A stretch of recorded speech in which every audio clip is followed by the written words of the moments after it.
Hello, I am the Anthropocene Exile. I began this channel and many of my video projects in an effort to explain complex issues to friends and family.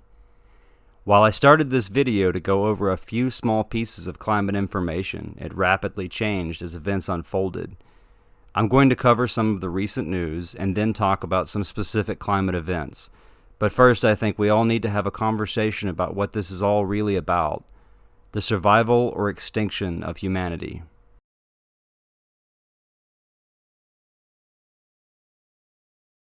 Climate change is the existential threat to humanity. The existential threat to humanity. Well, is he right? One of the most important aspects to understanding the climate system is understanding the balance of energy that is absorbed by the planet versus the energy that is radiated back out into space. This video from NASA's Goddard Institute explains how the energy balance is supposed to function on a roughly equal ratio, with the same amount of energy in equaling roughly the same amount of energy that is being radiated out. The sun pumps out energy in all directions, 24/7, and Earth soaks in it every day. Some of that energy gets absorbed by the oceans, the land, the atmosphere, and some gets reflected back out into space. How much stays and how much goes is a function of Earth's energy budget. Almost all of Earth's energy comes from the sun. As sunlight heats the planet changes. The most obvious transformations are with water. Oceans soak up heat, warming the planet, but warming water evaporates, which forms clouds. Those clouds, in turn, reflect sunlight back into space, which cools the planet. When the clouds dissipate, sunlight once again warms the water below, and the cycle continues. Other areas of the world have similar cycles. Polar ice caps, for example, reflect sunlight, while dark land surfaces soak it up. Overall, the amount of energy leaving the planet is equal to the amounts coming in, and Earth's energy budget stays roughly in balance. And it's a delicate balance. That's why NASA has missions designed to keep track of how much energy the sun is putting out, as well as missions designed to keep track of forces on Earth that might alter how much heat the planet traps. That energy balance isn't simply a scientific measurement, but a description of one of the most fundamental conditions for making our planet conducive to sustaining life. A joint study between NASA and NOAA has discovered that between the years 2005 and 2019, the energy imbalance has doubled. We are taking in and keeping more heat energy than we are releasing. Experts from last year's Polar Stern Arctic expedition have been warning that we may have tipped the Arctic past a point of no return into accelerating feedback loops that may result in an ice-free Arctic. Im Klimasystem gibt es diverse Kipppunkte, Punkte, die zu irreversiblen, plötzlichen Veränderungen führen, die wir auslösen können, wenn die Erwärmung des Planeten einen bestimmten Schwellenwert überschreitet. Und wir haben gesehen, das Auslösen des Kipppunkts, der zum Verschwinden des sommerlichen Meereises in der Arktis führt, das steht unmittelbar bevor. Ist das ganzjährige Eis der Arktis überhaupt noch zu retten? Wenn man das marode und völlig zerschmolzene Eis am Nordpol im Sommer 2020 gesehen hat, mögen einen da tatsächlich manchmal Zweifel überkommen.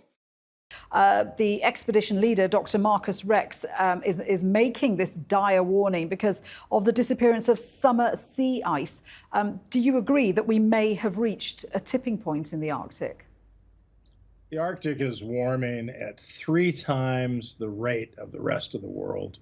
The center Arctic is actually warming at 4 times the global rate. So these new scientific findings confirm what we've known for some time. We're losing the reflective sea ice that currently controls so much of the global climate system. We've lost about half of it, and it's thinner. This new science says the warm Atlantification, warm waters from the Atlantic coming in, making it harder to regrow the long-term thick multi-year ice. I was going to say, and that has massive implications, not just for the Arctic region, but for the rest of the world.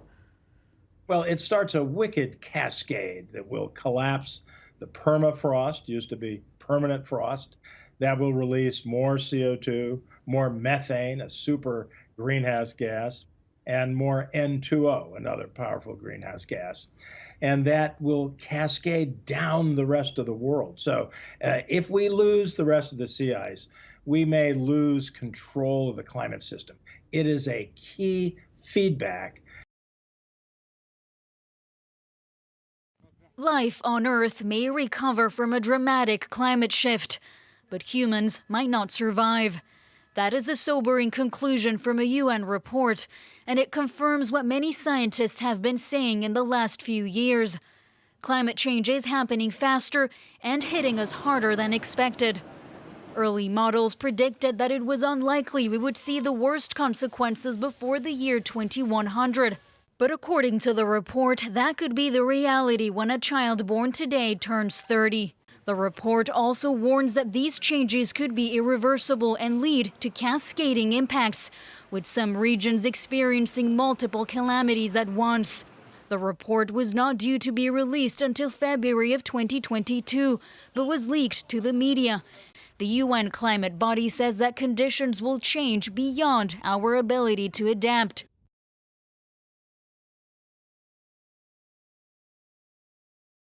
Good afternoon to all of our weather watchers. All right, so we've been showing you this map a lot lately, but it is the weather story. A couple of things to point out. The big high pressure ridge over the Pacific Northwest, that kind of U shape it makes, like the Greek letter omega. We call this an omega block. The reason why we call it block, go back here, follow the arrow. So the air is coming toward this high pressure, and then the high pressure deflects it up and around and all the way back down into Colorado. And so this is why it has been so cool and moist. Our air is coming straight off the Gulf of Alaska.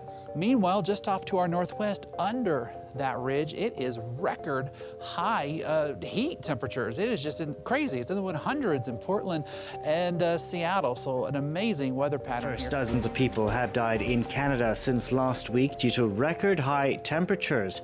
Temperatures have hit highs of over 46 degrees Celsius. According to the Met Office, the ongoing heat wave is a result of a pressure system which isn't moving. Brian Quinn reports.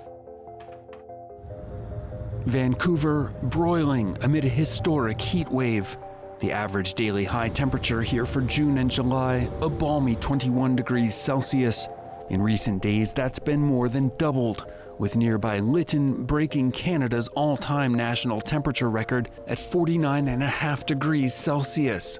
Western Canada is being baked under what's known as a heat dome that has already caused hundreds of deaths. Heat near the Earth's surface typically dissipates as it rises, but when high-pressure systems form in the upper atmosphere, that heat is pushed back downward, further warming as it's compressed closer to ground level. The cycle creates a tall dome of recirculating hot air whose high pressure pushes out sea winds and clouds that could bring relief. The effect is being felt further south in the U.S.'s Pacific Northwest as well, with record high temperatures and a number of fatalities.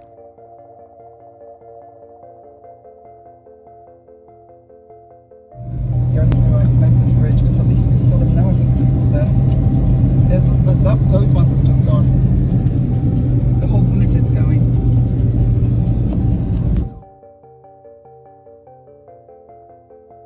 Wildfires get hot enough that they can create their own clouds. We call those pyrocumulus clouds. Cumulus clouds are those puffy cotton ball-like clouds that occur on fair weather days. When they're created by wildfires, we call them pyro for fire, but sometimes they grow taller. The fire itself gives off a lot of hot and moist air. Water vapor is a byproduct of the fire, and that can help trigger the fire. Clouds are rising bubbles of hot and moist air, and sometimes those can grow into thunderstorms. When that happens, additional dangers can occur because thunderstorms, of course, have lightning. Sometimes we get dry lightning that will come down away from the rain. That then could create new fires. And even if the rain does come down, it can create a downdraft of cool air that then spreads away from the thunderstorm and could cause the wildfire to spread, sometimes out of control. In either case, the lightning, the thunderstorms, those spreading wildfires from the changing winds, those are things that certainly pose a hazard to firefighters, so we do not like pyrocumulus clouds.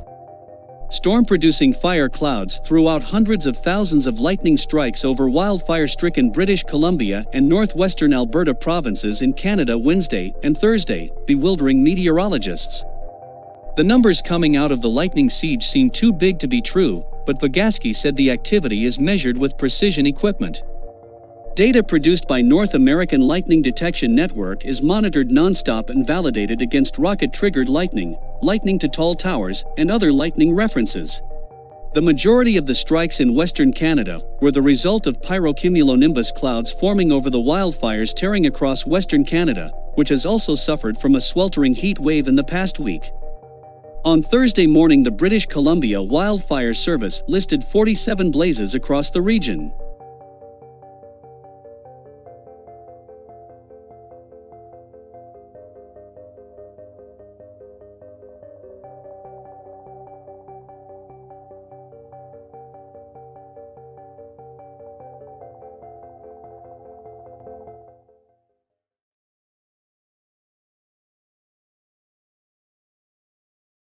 This is what it actually looks like without the exposure. Very, very dark.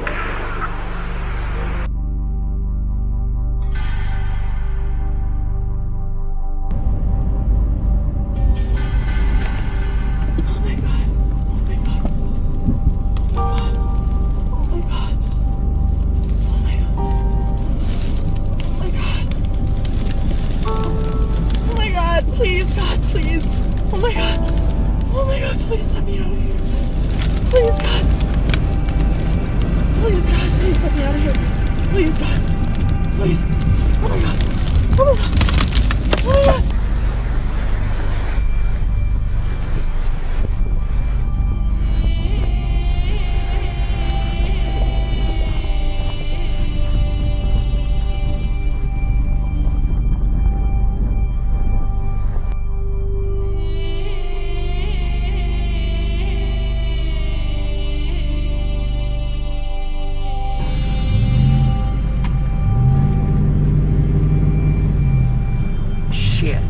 Go, go, go, go, go, go.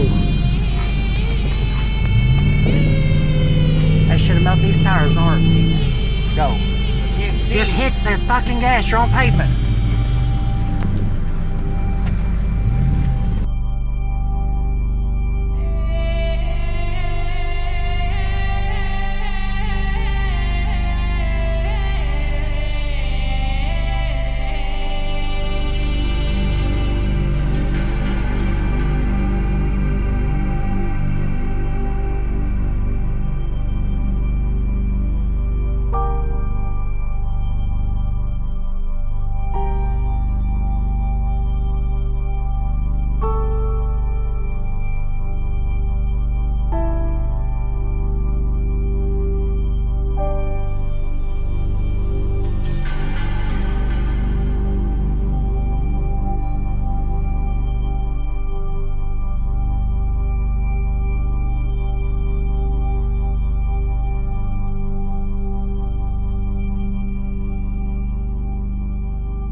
It is clear that the climate chaos is all connected. The polar jet stream is similar to a giant river of wind in the sky. During normal times, the weather is calm and the jet stream is stable. But increased heat causes the system to slow down and become wavy, and at worst, fracture and disintegrate. What we are seeing now is only the beginning. We are looking at a future of cascading failures of the planetary systems that maintain our way of life. Ironically, while all of this was happening, an ExxonMobil lobbyist confessed their crimes during an interview. Did we aggressively fight against some of the science? Yes. Did we join some of these shadow groups to work against some of the early efforts? Yes, that's true. But there's nothing illegal about that. We were looking out for our investments. We were looking out for our shareholders.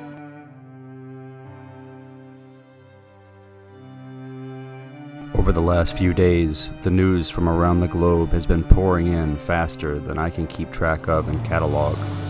Scores are dead in catastrophic flooding in China, Europe, the Middle East, and North America. Record drought in the American West. Record heat domes baking whole continents and killing thousands. Parts of Oregon are currently evacuating. British Columbia has declared a state of emergency. The fires burning in the Pacific Northwest are bad enough to dim the sun across the continent and New York City. Superfires injecting more carbon into the atmosphere and an accelerating feedback loop. Arctic lightning storms. zombie fires in Siberia that never stop, mass animal deaths are occurring across the planet. Tiny changes in their surroundings can result in extreme, sudden population decline. Entire ecosystems are collapsing. The most important data point, historic crop losses. The oncoming danger is a world where we cannot feed people. Climate change isn't just slowly rising seas. The changing climate is chaos and exponential disaster. On our current trajectory, civilization won't live long enough to witness the sea meters higher. I won't end this by telling you to be hopeful. I don't want your hope. I don't want you to be hopeful.